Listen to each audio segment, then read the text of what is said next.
You weren't a working journalist. Does Israel have an obsession with the media, and how do you think that it might Even hurt? though I am a working journalist, I think that the world has an obsession with Israel, and that there is a disproportionate amount of coverage of Israel.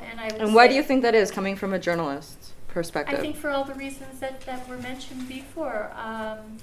First of all, I also write for Religion News Service, which is a press agency on religion-based topics. And oh my God, there's so many things to write about. And yeah, some of it is about, the chief rabbinate. A lot of it's about the chief rabbinate and and the lack of religious pluralism. And I don't think that's Israel bashing, by the way, to write an article that says that the chief rabbinate does not recognize the Orthodox converts who were converted by Orthodox rabbis in the United States. I don't think that's Israel bashing. I think that's responsible journalism. And by the way, I broke that story for the New York Jewish Week almost a decade ago. I was the one who first wrote about that. I think that Israel is an amazing, fascinating place. I think, yes, do I believe that there's a disproportionate amount of negative coverage of Israel? Yes. At the same time, a lot of the coverage, if you see, for me, what I do, what Jody does for the New York Times, she writes a lot of really interesting culture stories. I mean, a lot of really interesting things. I have to say that a lot of what she writes, I feel like, wow, I wish I'd written that. Of course, I don't have a staff of 7, or 5. It's me and me and me. I recently wrote about what Israel can teach California for USA Today. What else? I've written a couple of archaeology stories recently for Religion News Service. I write a lot about Israeli culture, a lot.